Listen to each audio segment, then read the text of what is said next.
السلام عليكم ورحمة الله وبركاته.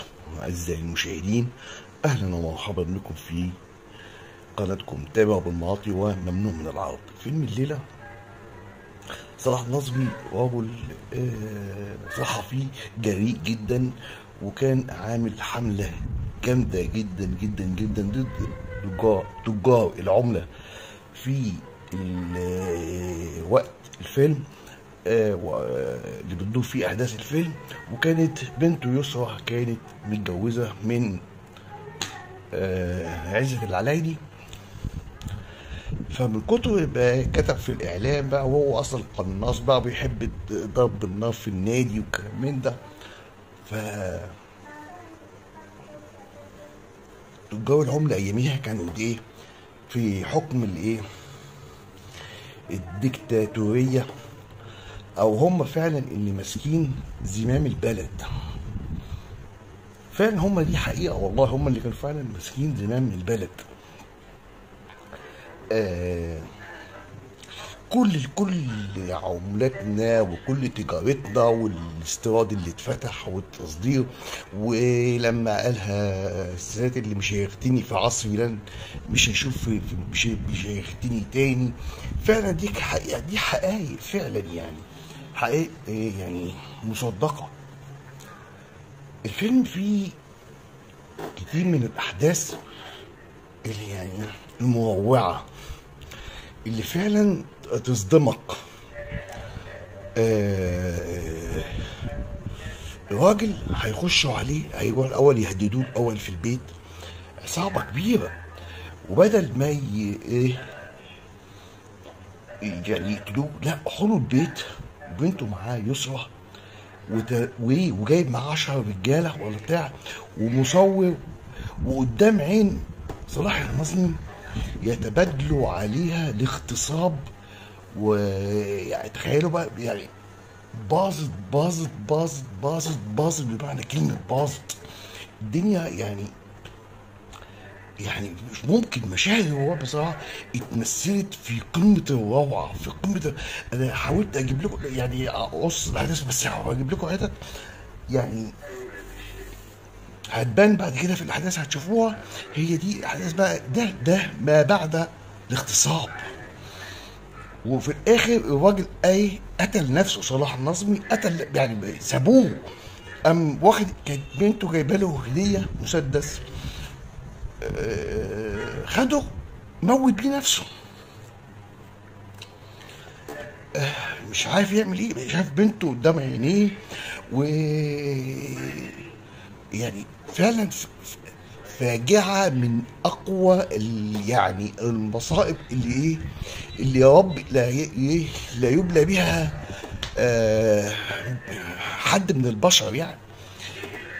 فقام في الاخر خالص اتجنت، تخش هذا مستشفى المجانين، يعني نوبات صرع.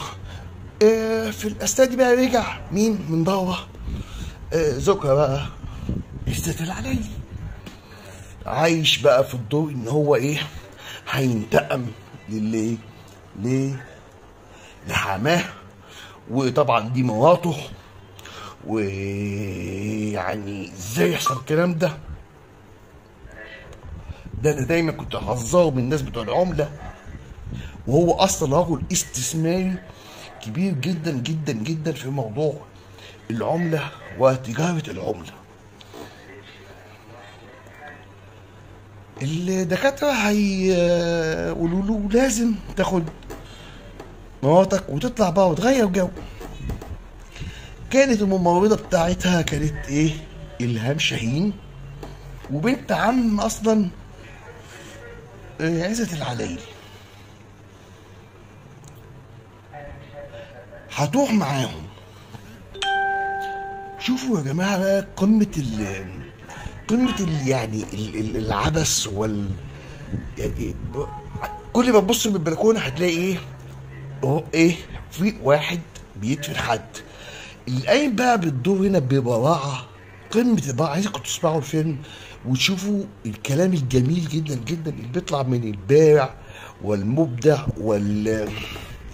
العالمي في والله العظيم تلاته عالمي بمعنى كلمه عالمي. عادل ادهم ده اللي قال له زمان، قال له باباك دي، قال له ما تنفعش تمثل، انت روح تمثل قدام المرايه واوعى حد يشوفك.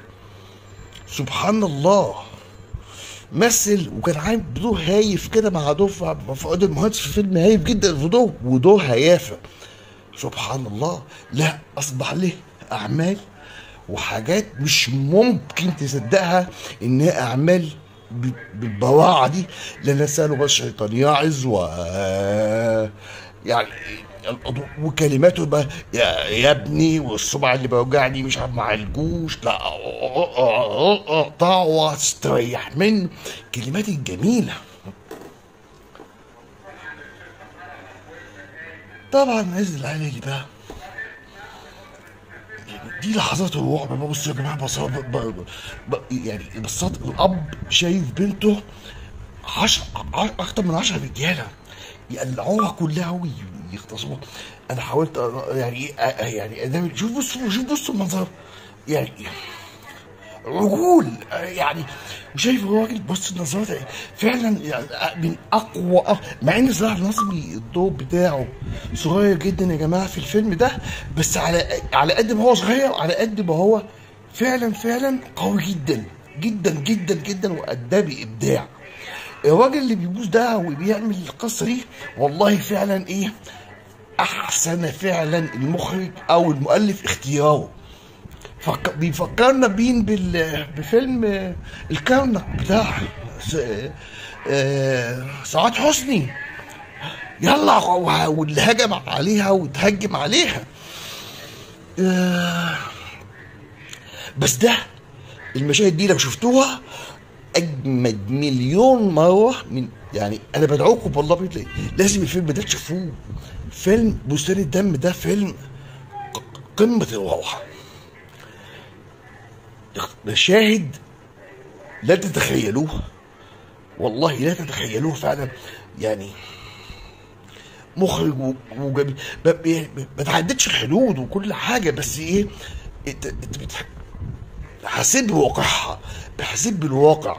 إيه يعني لما يكون واحد فاهم في السينما او فاهم في الاعلام شويه او فاهم في التأثير او فاهم في التصوير، لا هتحس الفيلم. شوف بص نظرات عينيه الراجل ده، الراجل اللي بيبص في الارض وفي نفس الوقت بيبص لفوق بعينيه حته، يعني قايم بالدور فعلا. صلاح نصمي عالمي بمعنى كلمه عالمي، والله اقسم بالله عالمي.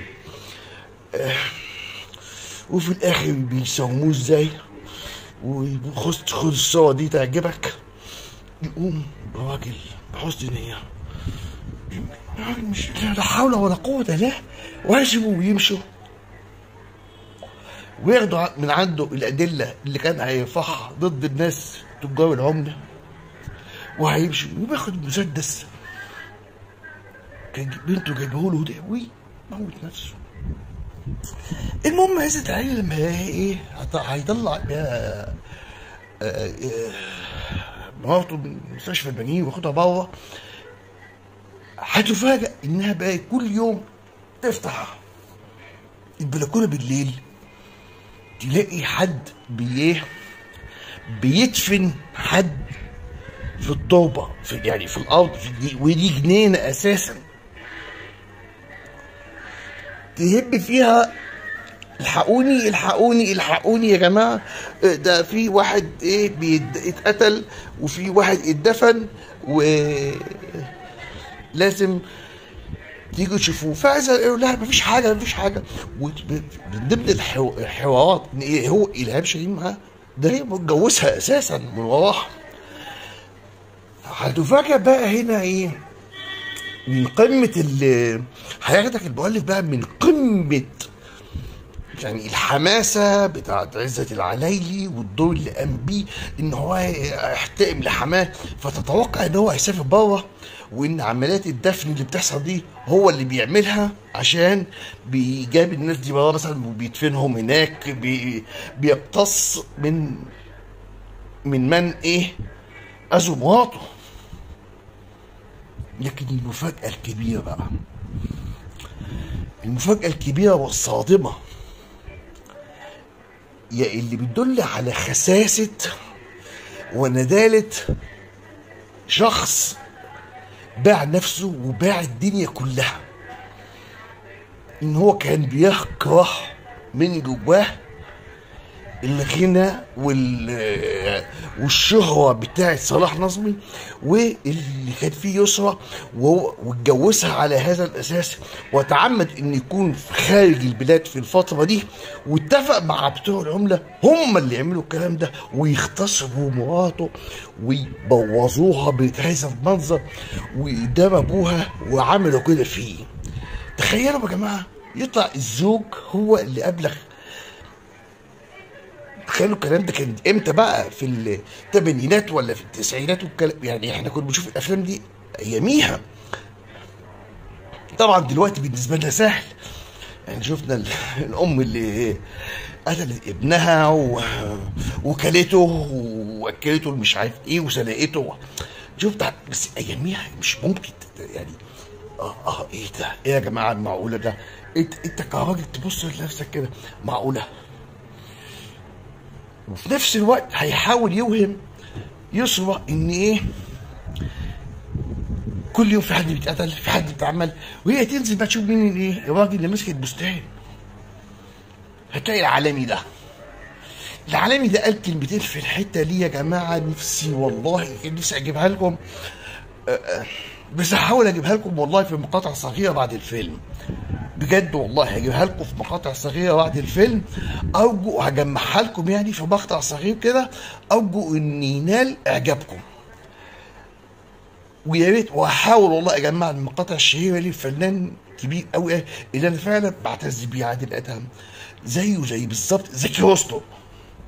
اتنين مش هيتغيروا في تاريخ السينما المصريه.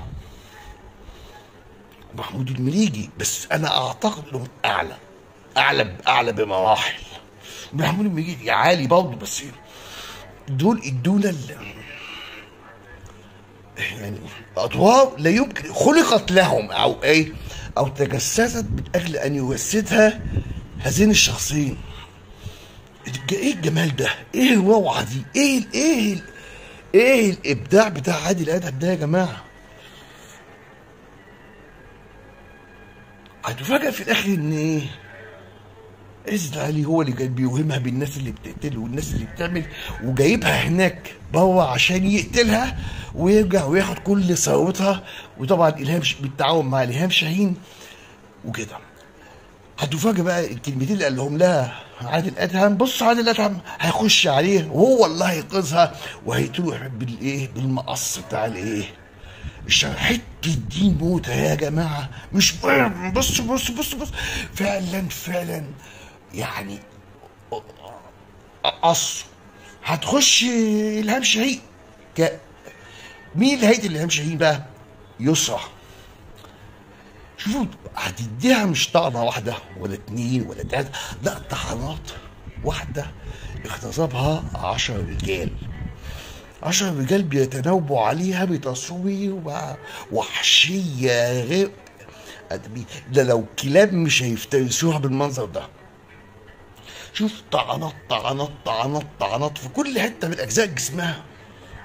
رائعه فعلا، رائعه فعلا والله، رائعه قمه الروعه. لا بس كفايه كده، كفايه. هيتفقوا مع بعض وهياخدوهم ويدفنوا في التربه. هم بقى كانوا طلبوا البوليس كان 20 متر بره، والظابط يقول لها باذن الله هنيجي. كل ما يجي الظابط يفحت ما يلاقيش، ففي اخر الفيلم هيقوموا بلقطه جميله جدا هي وعادل ادهم بعد ما يكونوا دفنوا دلوقتي، وتتصل بمين؟ بالظبط تقول له الحقني ده في قتيل في هناك. انا باذن الله، طب خليها لبكره على ما يجي قتيل تاني ومش عارف ايه. كل ده بسخريه، كل ده عشان تثبت لهم ان هي لسه في حاله الجنان او في حاله الهذيان او في حاله اللي لسه مريضة ولسه بتعاني من هذه الشخصيات، وفي نفس الوقت الجميل الرائع ده اللي احنا شايفينه الراجل ده بيروي بستانه. بس للأسف المرة دي الزهر بيطلع مش بالمية، أو شارب إيه؟ شارب دم. دم مين؟ دم عزت العلايلي وإلهام شاهين.